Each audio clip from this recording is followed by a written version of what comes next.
a busy one for me, brother. Yeah, that's good. Busy is good, right? Exactly. Busy is good. Yeah. Awesome. Awesome. Well, dude, I'm glad to have you here, brother. I appreciate you doing the podcast. I'm excited to chat with you. And you and I have only chatted once before. We got introduced by Sharif, and it's That's been right. it's been awesome to chat with you the first time around. And I was like, man, you're in a similar space. You're in the creative space. You're Yep. building courses and a bunch of stuff. So love to just kind of kick it off and have you just kind of give me a little bit of background on how you started and how you got to where you are right now, and you can keep it as short and long as you want to, man. Yeah, no, it's definitely been a long journey. So I'll give you the Coles notes. Okay. In 2017, I took a certification that introduced me to the world of digital marketing. Okay. Off the back of that, I got an internship working with a sports team running their digital ads. I did that for 9 months, and then I worked for an agency for 6 months, leading a project with a television network, helping shift them from television first to website and social first. Through those two jobs, the internship and the agency job, I would always document my journey on social media. Okay. And so I started getting outreach from clients, and I started taking on clients doing their paid ads. And then it got to a point where I didn't have any more time. So I quit my job to free up more time, which was the inception of my paid ads agency. So that was in January 2019. That's still operating today. And then maybe August of 2021, we started the Modern Marketing Certificate off the back of me growing my TikTok, getting over 100,000 followers in the marketing space. And all of them were, 99% of them didn't own businesses. So I couldn't monetize them through my paid ads agency. And so we started the education company to teach digital marketing skills and open up a B2C avenue. And here we are today. I love it. I love it. Well, I'm kind of wrap my head around this a little bit. So first of all, what's the certification that you took? And did you find yourself in a place when you took that you were like, hey, this is something that I really enjoy doing. This is something I want to do. Or was it kind of one of these things where it's like, I'm going to give this a try. I'm not sure yet if this is actually something I'm going to dedicate myself to. Yeah, 100%. So I was at the University of Ottawa getting a marketing degree, and I still didn't know where I wanted to go in life, but I was very eager to find that. Okay. And by accident, I got an email to take this digital marketing certification, which was a partnership between a marketing agency and the university. They were partnering to build this certification. And the reason I say by accident is because it was for graduate students at the time, which I wasn't. And Okay. so I applied and was like, hey, I'm still interested, whatever. And so they let me in. And through that, I started to get introduced to Facebook ads, to Google Analytics, to e-commerce, to email marketing, to all these topics. And I finally started to feel like I found something that was really interesting to me. And this was still 2017. So it wasn't like as, regular as it is today. That was my first exposure to those topics. Yeah. Yeah. So it was early enough that I was able to, really get my paid ad skills up. Right as the inflection point was happening where businesses were becoming more and more excited about diving into that space. So it kind of was a perfect timing. I love it. I love it. Tell me a little bit about, so I personally never ran any kind of scalable ads for any of my businesses. I always kind of grew things organically. Yep. When you kind of got a hold on ads and different things, tell me about some of the brands that you worked with and the people that you helped sort of, gain a little bit of traction on there. And what were some of those early kind of speed bumps that you ran into with Facebook ads or Instagram, whatever it was at the time that you were focusing on? Tell me a little bit about that and how that whole journey happened, because I know from as much as I dabbled in it, again, very little, I was just never into that space too much, Yep. but there's always a moving needle. There's always the next thing, what are people doing now? What are people clicking on? What's kind of the bait that you have to throw out there for people to come to the website? And coming to the website is not enough. Now you got to focus on getting them to buy something or enroll into something or whatever else it is. So tell me a little bit about that process and how that was on a learning curve for you as you kind of got into it and helping clients with that. Yeah, 100%. So for me, I did start the agency as I had almost a year of experience in the space. So the learning curve wasn't like insane. I was already quite confident, and these clients were reaching out to me because I was, sharing certain results that we were getting in these businesses. Okay. But what I really had to learn, interestingly enough, was like how clients want to be communicated to and how they want to be reported to. My first report that I gave a client, I would guess, I don't remember, this was in 2019, but it must have been 11, 12 pages long for the month. Wow. Now Wow. our reports are one page because clients just want to know most of the time, did I make money? And we let the clients then ask questions that we're willing to go pull numbers specifically for, but we don't do it ahead of time because a lot of times it makes them more confused than they were before the meeting. And so we just focus on what they care about. And so that was actually a big one because me being so into the space, I love the numbers. I love how this aligns with this and creates this, which leads to this. And these are these opportunities and all the data and the information. But I think understanding how to communicate that to a client who has a million things going on and marketing is just one vertical that they care about was a big learning curve for us. And then we would work with all different types of companies. And I think what it came down to with ads is we then realized we only want to work with companies that have a clear success metric that we can track. So, for instance, if you're working with a coffee shop, you're not going to be able to track through ads how many coffees you sell, right? So it's just not going to be a good fit because you're always going to be debating whether it's working. We wanted to work with clients where it was very clear that what we were doing was driving a return, which made the conversations and the meetings very easy. Um, and I think the other thing that we learned is we wanted to work with clients that had high ticket, low sales volume, right? So we would rather work with a car dealership than a restaurant, right? Where a Mm. restaurant has high volume but lower ticket, because we found it a lot easier to produce returns for them. Okay. And so when you take that comparison of a coffee shop, for example, what are some other kind of e-commerce brands that you would work with versus like working, like you said, with a coffee brand type of thing? Yeah, we'll work with any e-commerce brand, but it's very important that 99% of the time we won't work with them unless they have 1,000 sales Okay. because we want to be certain that marketing is the problem, right? Okay. If they don't Okay. have that sales, then it could be a product issue, could be a website issue, could be a messaging issue, could be the customer support isn't there, could be a multitude of things. And even if we solve the ads, we may not drive the return. And so we need to know that all the other things are buttoned up and we can just come and drive the ads and scale.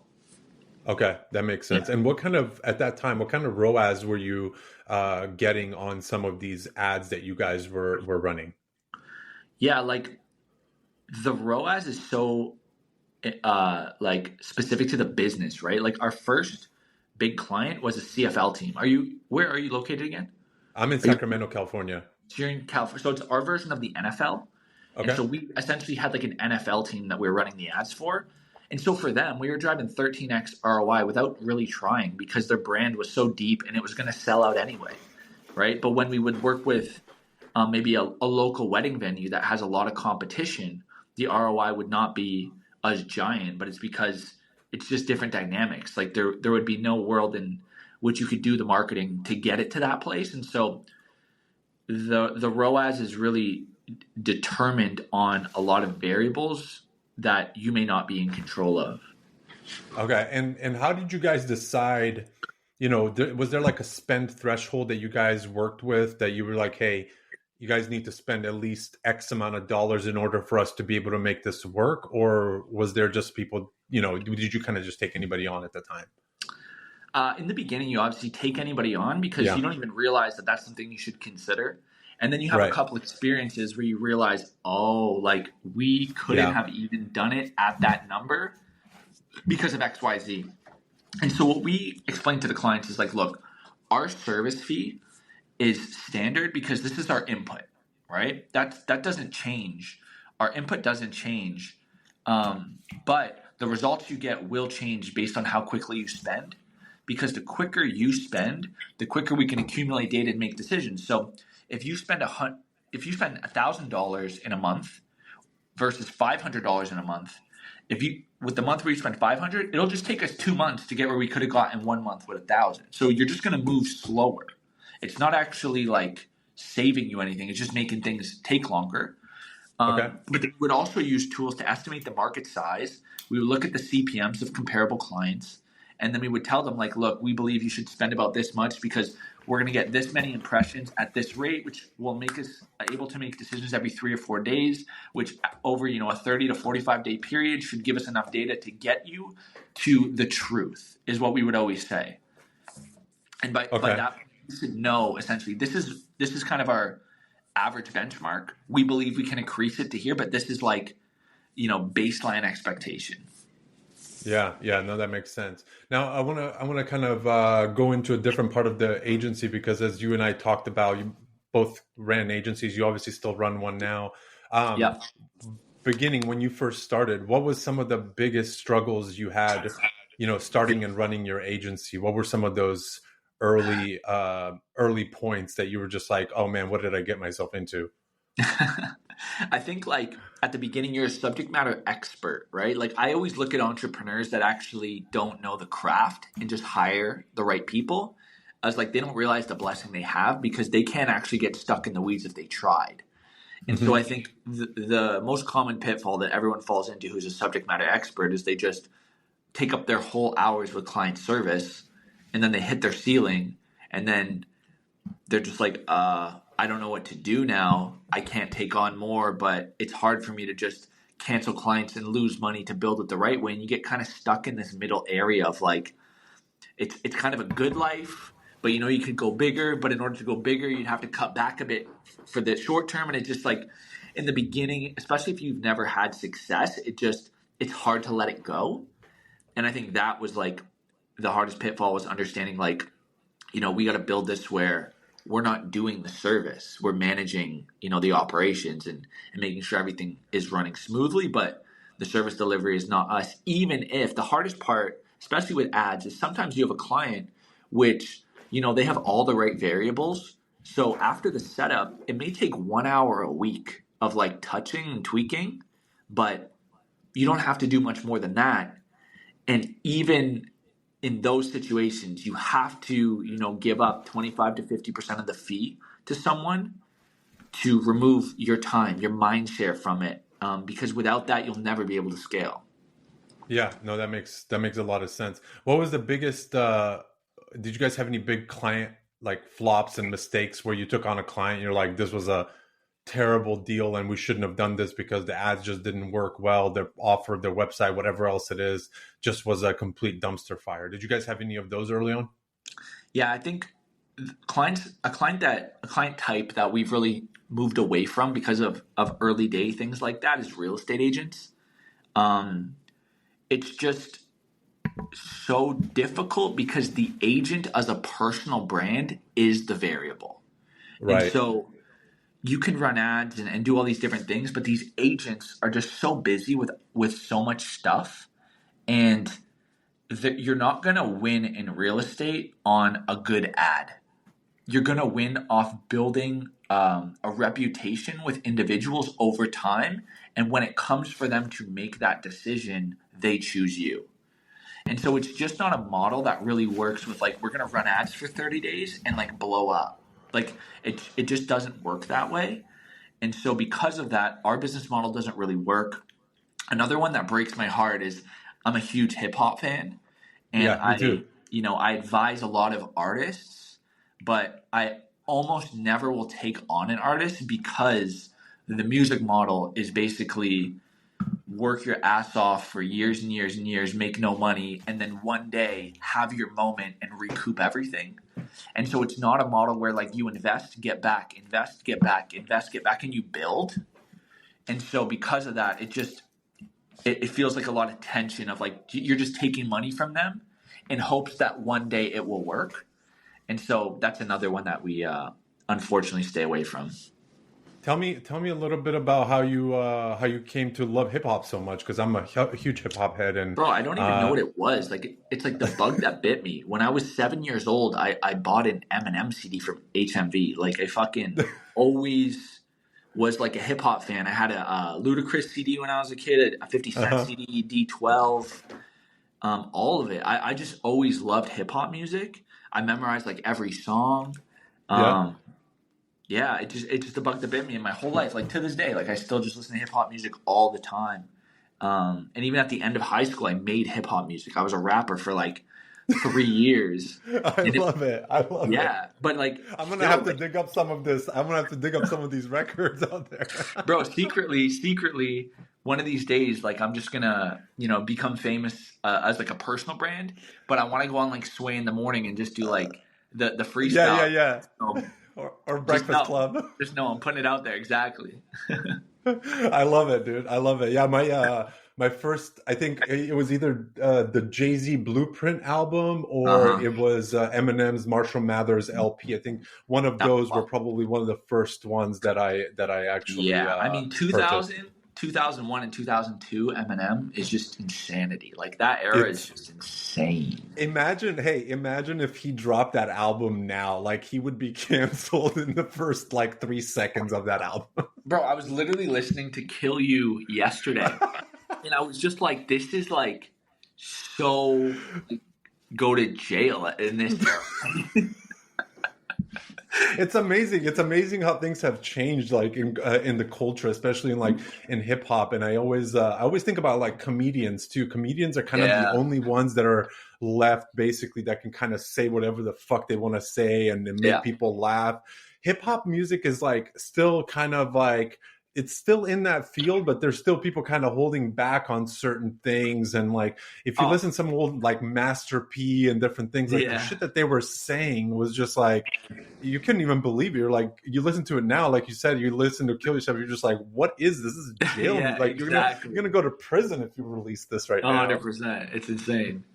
Who are you listening to nowadays? That's kind of stood out to you. Like, are you a Russ fan? Are you any of the folks out there?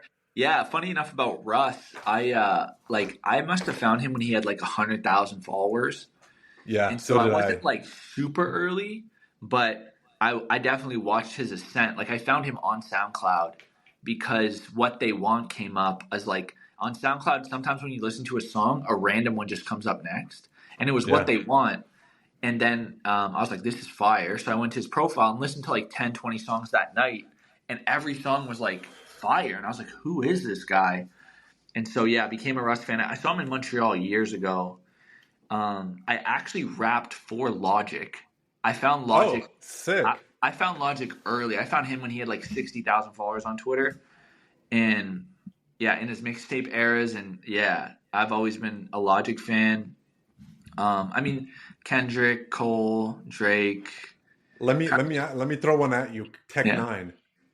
I've seen Tech Nine actually because my boy opened for him when he was in Oh Ottawa. shit. And so I was like, yeah, I was there and I saw Tech Nine, but I've never been a fan particularly. But do you know who Dax is? Yeah, Dax. Yeah, yeah, yeah. I went to high school with Dax.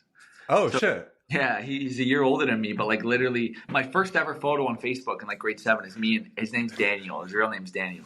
Is me and him. And so I know like he became close with Tech Nine and stuff. So I followed Tech Nine a little bit more through him. But no, I've never been a big Tech Nine fan personally. Yeah, no, he's a crazy motherfucker. I went through one of his shows. He like paints his face and Yeah, oh just go. yeah. It's like the best way I would describe it is probably like a metal mixed with like hip hop, and it's just like that energy. I mean, you're just literally there. Just like I think you kind of have to be on drugs in order to really like feel the whole thing because it was just like insanity. Yeah, What yeah, I yeah. saw, I was just like, whoa, this is not some regular hip hop show. This is entertainment. This is like straight 100%. up like get your blood like your heart rate's going up. You feel like, what am I doing? Am I fucking on a treadmill right now? Like, what's going on? It's pretty insane, dude. 100%.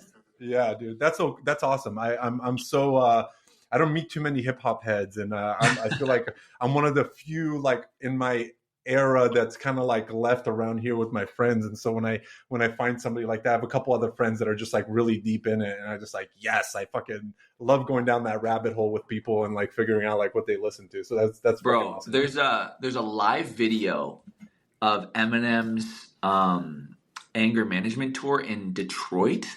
Oh shit. It's it's like properly filmed with like cameras in the arena and Yeah. stuff. Bro, it gives me goosebumps every time. Like I'll listen to it like once or twice a year and just like throw it back a little bit. Man, it was just a different time, and the crowd is just insane. It's sick. I'll send Dude, you. that's awesome. It's Yeah, sick. send me a link after this. I want to Yeah. watch that. Yeah, dude, it's pretty crazy. The music industry. I was actually managing when I was living in the Bay Area still. One of my buddies made some amazing music, just like hip hop, like club beats, like stuff that you would hear like Ludacris like rapping on, that type of stuff. Yeah. And man, the respect for music creation that I got when I was with him in the studio. He made like all his own productions. He like Mm-hmm. recorded like the rough like kind of songs. He knew the melodies, like knew everything. Yeah. Dude, being in that room and seeing him go from like nothing to creating an actual like beat, I Yep. was like blown. It made me respect music. It made me listen to music differently from that day on. Like Yeah. everything in my mind about music completely changed. Like the respect I got for that type of art was just Yeah. like insanity. Of course, bro. It's so sick. Yeah, no, it's but yeah, man, I'm glad to hear that. But so what happened with your music career? Like what happened there? Like you just Yeah. decided Funny to be enough, like, I like, don't. so what happened was the music actually led me to the marketing, and so Okay. I did music for like 3 or 4 years, had some cool moments, but like realized, my talent in music was like a 7. Like I wasn't going to Yeah. be more than a 7. And I was just able to be honest with myself. And like, I'm super good at writing, but I just didn't have like I wasn't able to perform it well, if that makes sense. My Mm-hmm. voice, I find like if you listen to most of like the biggest rappers, their voices are higher pitch, and Mm-hmm. it's because it Mm-hmm. sits above a low beat. Hip hop's typically Mm-hmm. drums and shit. So Yeah. my voice wouldn't sit above the record well, and I was like, I'm not the guy. Yeah. I couldn't like sing. I didn't have like the melodies well. Like I could write a good melody, but I couldn't execute a good melody. And so but I did fall in love with the marketing aspect of like after I'd put out a song, like how do I get as many views as possible? And so that kind of pushed me in that direction. And I was just like, you know what, I'm gonna be a hip hop fan. I'm gonna advise for hip hop.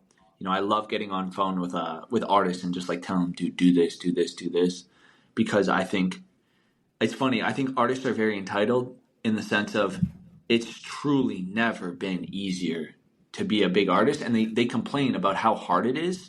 Mm-hmm. Bro, this is like you don't have to stand outside of a record label in New York hoping someone fucking will stop for you. Like you just post a video on your phone for free.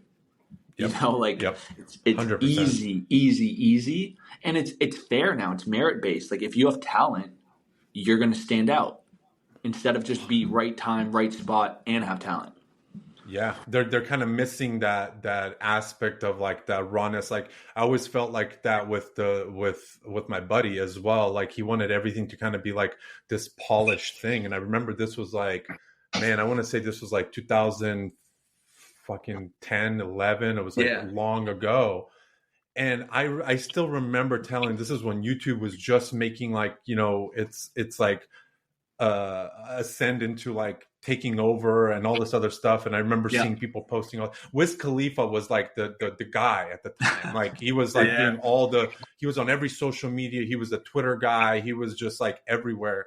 And I Yeah. just literally remember telling my buddy, I was like, dude, I can guarantee you right now, if you get on, you turn that camera on when you're creating those beats and you do some crazy cool shit and you just throw that out there with the beat on it or whatever else it is, I will guarantee you that you will have a level of success that's going to feel like you cheated your way to like becoming Yeah. that successful. 100%.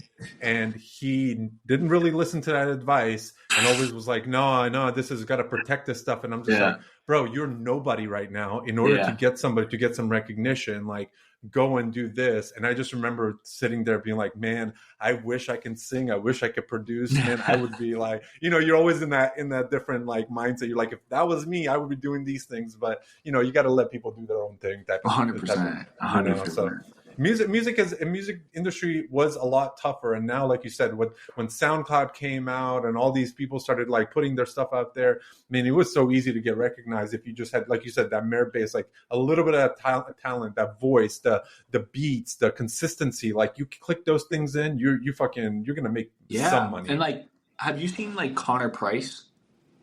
Yes, Connor Price. Right. I think So that guy Mike too. Have you seen Mike? yeah, Mike, He's like this Mike like Stud. I don't know his last Is name. it It just Mike? goes by Mike with a period? yeah. But Mike is Mike Stud. I don't know if you know Mike Stud. No, I He don't. changed his name, but he's been like around for like a decade. Like he's I been know around. that. Yeah, Yeah. I know that. But he's now like going the full independent, like doing everything himself, making videos wherever he's at, like just taking the Yeah. art and being an artist type of thing. Dude, no, he's dope. But the reason I brought up Connor Price was because he blew up in the TikTok era, and he Yeah. did it super right. He continues to do it super right. But he was just on a podcast, and they said through like all their different revenue streams, just by like blowing up as a rapper on TikTok, they do $250,000 a month just by using TikTok to blow up his like Whoa. rap persona. Yeah. Dude, that's crazy. Tell me about your TikTok journey. How did you get so many followers? Like, what was your game plan there? Were you trying to use it for something else, or did it just kind of like you were Yeah. just like, "Hey, man, I'm gonna try to catch this wave and make It's a something great happen"? story. Yeah. So my buddy Jamie, him and my other buddy Deepak started a TikTok agency in, I want to say like March of 2021. I want to say. Okay. And they took on clients, and they were blowing up these clients, right? And anyway, so that's on one side. And then I was at the gym with my trainer, and I was telling him, I was like, dude, and this was in August of 2021. I was telling him, I was like, dude, you got to get on TikTok because fitness content is going crazy on TikTok. Like Mm-hmm. it was really the moment for like the fitness influencer on TikTok where like anyone could blow up as a fitness influencer. Right. And I was like, dude, get on. And he genuinely looked at me without like trying to catch me. And he was like, oh, like, what do you do on TikTok? And I was like, oh, like, I don't do TikTok. And he was like, what? He's like, you're like telling me like all this shit. And I was like, fuck. I was like, you're right. And so after that session, I called Jamie like on the way home, and I was like, dude, let's go right now.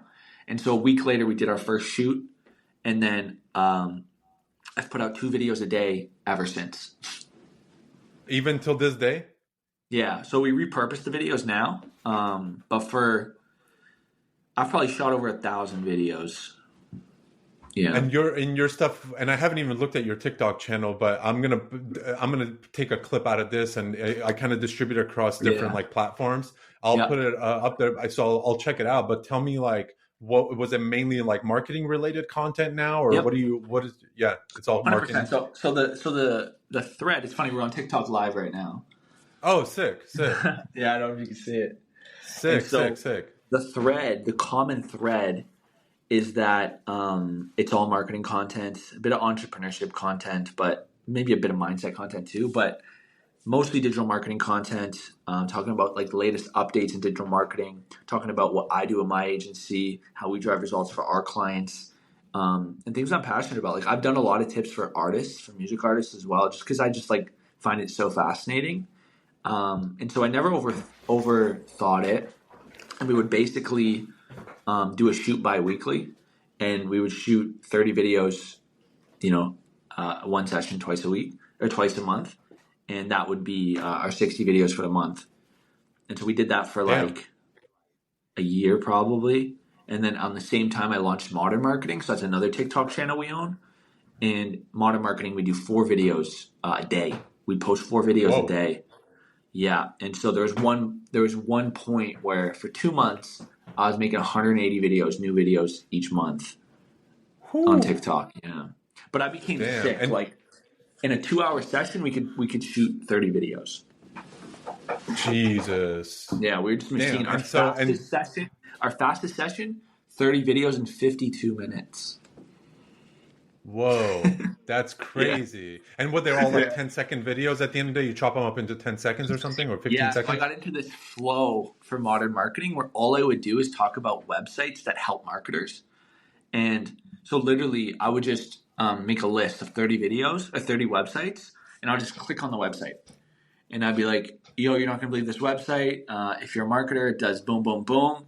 And if you want to be a better marketer, follow. And like, boom, next website, next website. And I just click on it, read the homepage, and make the video. And so like, just bang them out. Shooting, obviously, then the guys would post-produce it. But that, yeah, I had a big TikTok era for sure. And then I went to VCon. This was the wildest shit. I went to VCon in 2022, in May of 2022.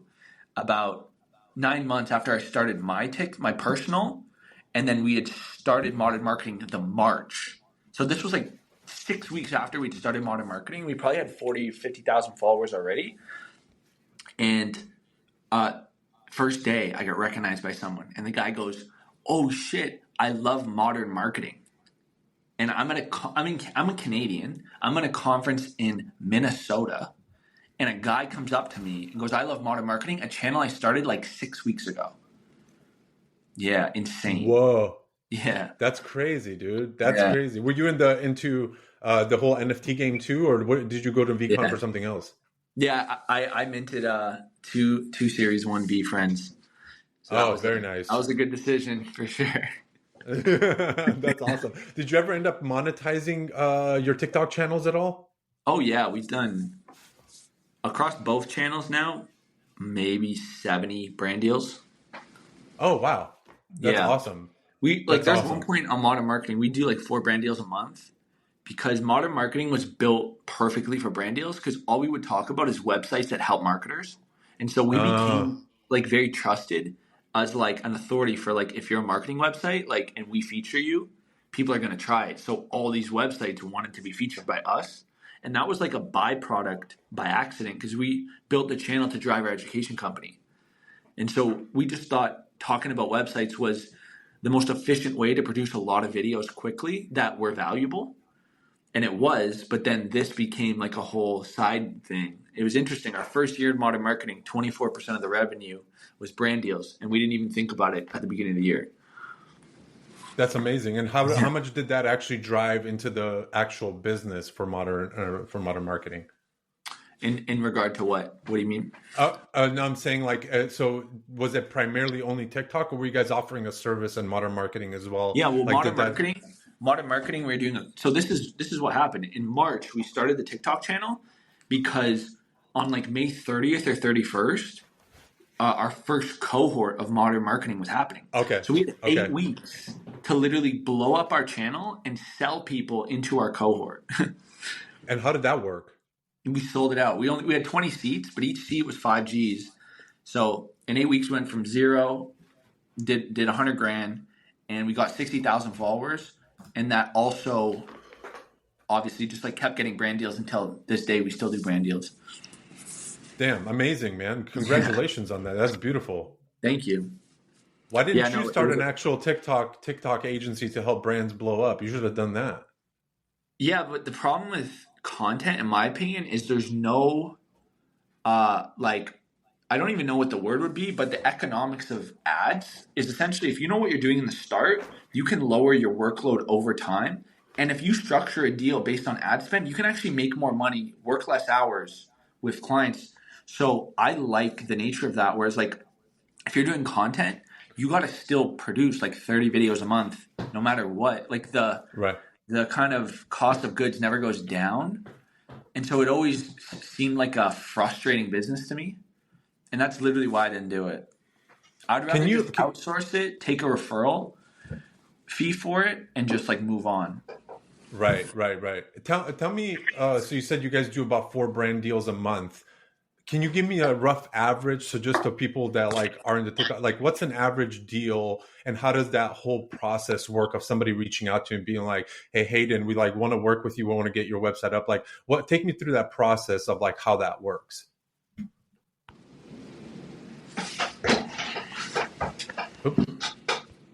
My bad. You cut out for a second. Oh, there you go. Oh. My bad. Sorry about that. I was just getting a call, so I went in airplane mode. Oh, I see. We good? Sorry about that. Your camera's not on anymore. Really? Yeah. How about Oh, now? there you are. There you are. Okay, Okay, cool. perfect. Sorry about So take me through that process about how you're posting all these videos. Somebody comes to you and says, "Hey, we want to get our website up there. We want you to like talk about it, whatever else it is." Like, take me that. through that process of how it works, like what that looks like for you on a monetary basis. And you can give me rough Yeah. numbers. You don't have to This go is how any we do it. crazy. No. And this is what I basically tell everyone to do as a starting point, and you can change your prices how you want. On TikTok, every 10,000 followers you have, you can charge $100. So, in my opinion, that's what we do. So, if you have 100,000 followers, you can charge $1,000 USD for a post. Now, if you have a super niche audience that's high value, you can leverage that equity and say, I'm worth more. If you are the reverse, it could be lower. Like if you're a dance account, right? Like you're a dime a dozen, you're not as valuable as someone who owns like, 100,000 marketers that follow you, or someone who owns 100,000 people interested in e-commerce, which would be even more valuable. Um, and so that's just like a rule of thumb, a starting point. And so that's what we do. So we're at 150,000 followers, so it's 1.5K for a post, but we'll do bundle deals. So we'll do a package for 3 posts, a package for 5 posts, which are priced to make you want to like go to the next level. $300 a month for a Spark post link, which is basically like usage rights for ads. Okay. And yeah, that's essentially it. So what we always do is when they reach out, we'll send the prices right away. And then we say, if these prices are something you're comfortable with, let's get on a call, review your product, and make sure that it's something we're comfortable promoting. But we don't even want to talk to them unless they're comfortable with the price, because it's just a waste of time. A lot of people think you want to like show price later and stuff. That's a fucking waste of time. Like these are Yeah. businesses who are looking to do brand partnerships. It's not like you have to convince them to do it, but if the numbers don't work, the numbers don't work. They have a budget. They're typically employees that are working within a budget, so it's like just tell them the numbers. I'd say 50% of the time they're like, "Cool. Yep, Yeah. works." And so Perfect. that's how we do it. That's awesome. And do you ever get like data back from them to be like, hey, this ended up driving a bunch of traffic to us? Do you guys get that sort of like data from them or anything like that? Yeah. Sometimes we do. Most of the times we don't. And most of the times Okay. they don't know exactly what happened because we don't do links in bio. We don't do we Right. don't do codes. We don't do any of that stuff that feels scammy or feels Right. like sellouty, because our core business is the education company. It's not our brand Yeah. sponsorships. So we're always going Right. to have our company as the link in the bio. Um, so yeah, if they can tell what happened because they isolate our post, they'll tell us, but most of the times they don't know and they just want views. Like as long as Okay. it gets a lot of views, they're like, cool. Oh, that's cool. That's cool. That's awesome, man. Well, dude, congrats. That's a nice little business. Do you feel like you gonna spin off another channel for something else at some point?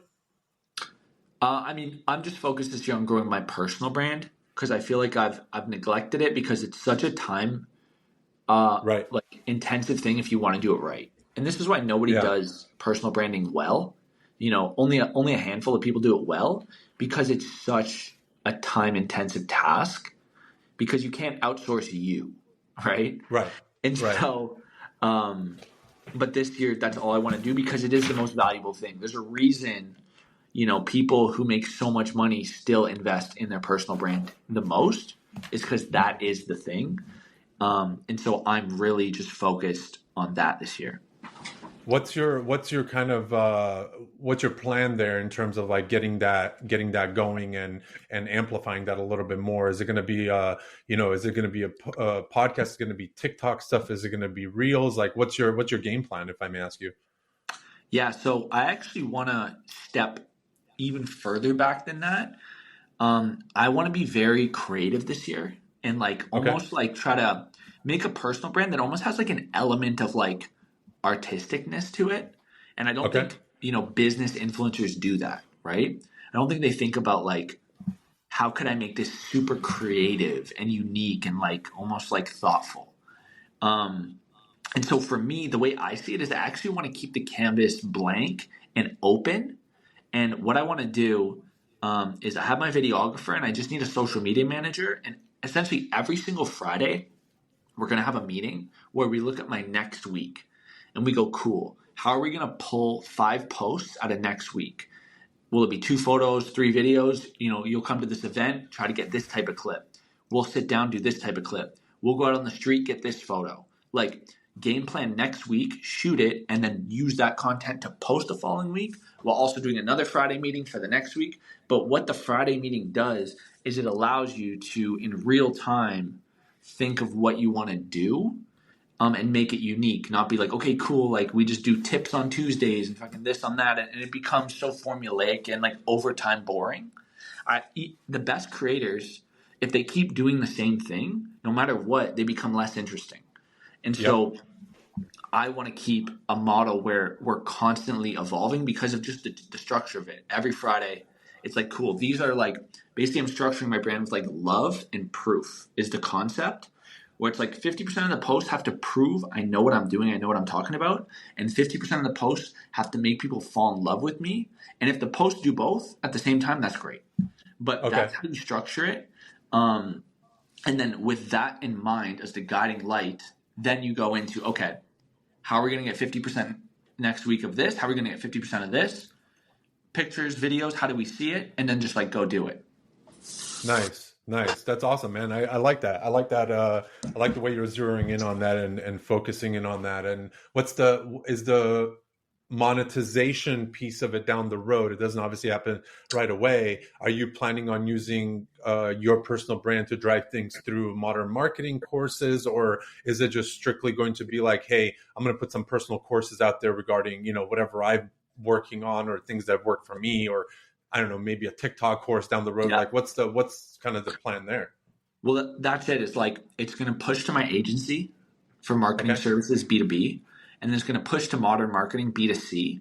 And then we're going to continue to evolve the modern marketing product in real time. So as things change in the digital marketing landscape, we're going to create new courses. But also, I want to do this concept where bi-weekly we do a live webinar or a live Zoom or whatever with an expert based on like something that's happened, right? So TikTok Live right now is cooking. TikTok Live is on fire. I want to find someone who does TikTok Live incredibly and like have them on. And that would be the live webinar this Saturday for modern marketing people in the email list. And so that's, just obviously the surface, but that's how I see it, is like my personal brand will drive the businesses, because the missing link for a lot of people is trust. Like a lot of people, like they understand what you're saying, but they don't trust you. And so I need to build that trust through the personal brand so that the sales on each side of the two companies are easy. Yeah, no, that's awesome, man. That's awesome. Yeah, it makes a lot of sense. I just think sometimes I feel like people do, like I made a mistake when I built my agency, and this was back in like 2016, 17, 18, where I focused strictly like create the business, build the business up, the business as the brand, like all this other stuff. Realizing afterwards the value if I had done personal brand, built the business, built a SaaS product, built course, built this, then it would have just been like whatever comes underneath. There's already a level of trust because I've serviced people, I've sold them things, I've done this, I've posted stuff that I know. Yeah. And I think that's where I caught myself a little bit like a couple of years ago when I started writing a little bit more online. It's just realizing how important, like you said, that personal brand, no matter how much money some of these people have out there, even like the Tom Brady's or whoever you want to talk about, they are still building their personal brand, and that's at the forefront of everything else that they have going on. There's nothing. So I can't agree with that more, that the value of that is truly. And on your end, is it going to be a lot more? Are you planning on doing a lot more like video stuff because of the trust side of things? Because I feel like that's also another lever of like people trusting you when they can hear you talking, when they can hear see the person and this whole thing. Or is it going to be like you said earlier, you're pretty good at writing? Like, is it going to be kind of a mix of both, or do you have a kind of a goal to go, one way or another a little bit more? Yeah. Once again, like coming back to the Friday meetings, the blank canvases, it's not going to be. That will not be the thing that matters of like, how are we going to, in the sense of like, there's going to be no hard rule of like, okay, 25% is going to be written, 25% is going to be photos, 50% is going to be video. Like, it's going to be like, yo, next week, what are we doing? How can we hit these pillars best? and through which medium of communication will work the best for that. So if it's like the anniversary of something for me, maybe I would write a post about it in like a couple paragraphs. If I just finished a book, maybe I'll take a photo in like a cool like place, maybe in the office, holding it, and then write the lessons I learned from that book. If I'm at a conference and I'm talking to someone, I'll shoot a video and like, you know what I mean? So I want to be basically like an artist with an open canvas of like how we do it each week, with like the pillars of love and proof as the 50% balance, and looking at my week and looking at what the natural integrations into that week would be. Nice. I like that. A little bit more spontaneity rather than planning in terms of like when it comes to the long-term side of things. 100%. Because I feel like if you do it the other way, you're just boxing yourself in. Like, and I think people like want to see, like they don't want to see your content and feel like they've seen it before. I feel like if you surprise them every time, it's like, it's exciting. They look forward to seeing what you're up to next. Yeah, that makes sense.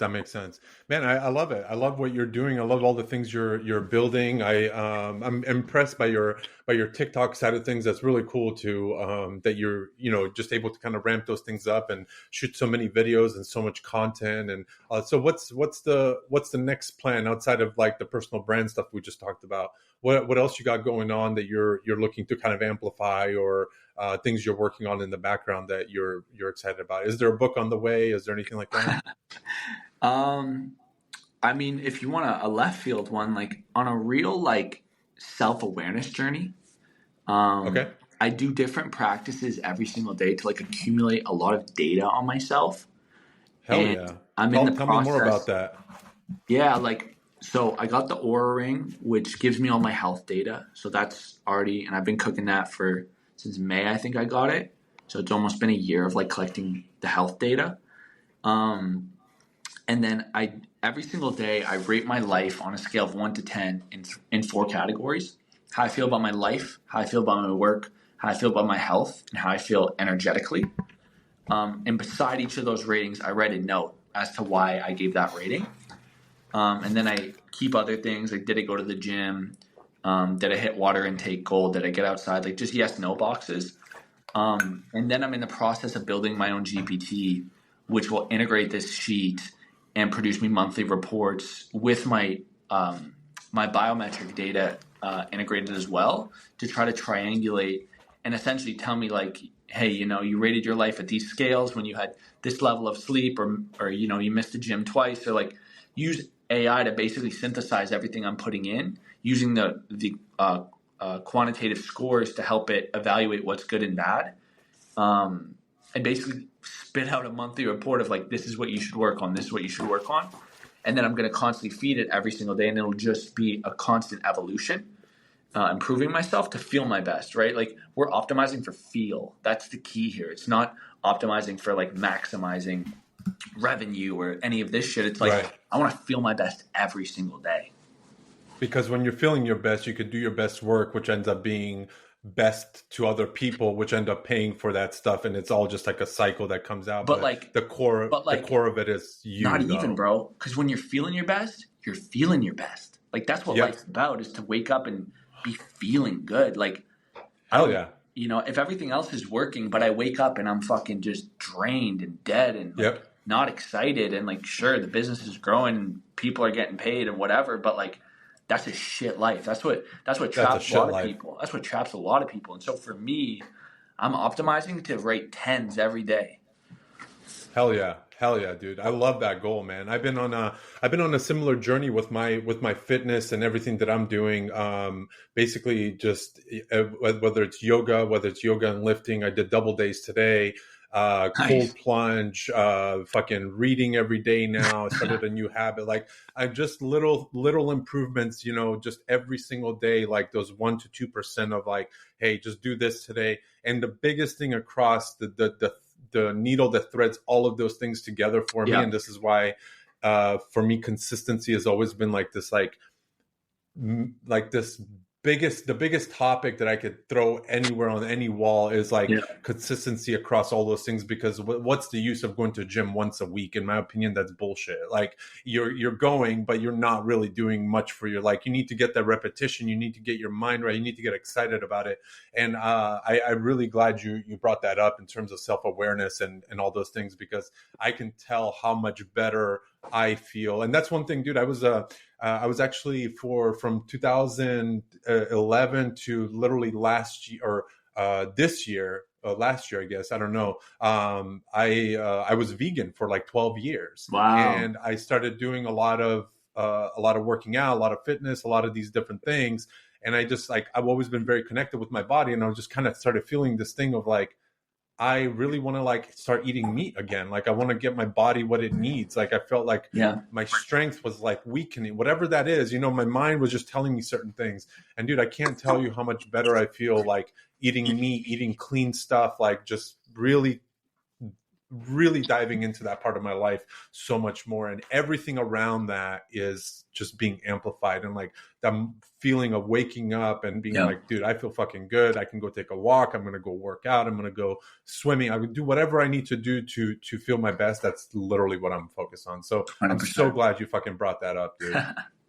100%. And I feel like it's becoming very socially conscious. Like, so many people are doing saunas and ice baths and thinking about how they're eating and the products they're buying. And it's beautiful. It's really beautiful to see the world naturally moving to that direction.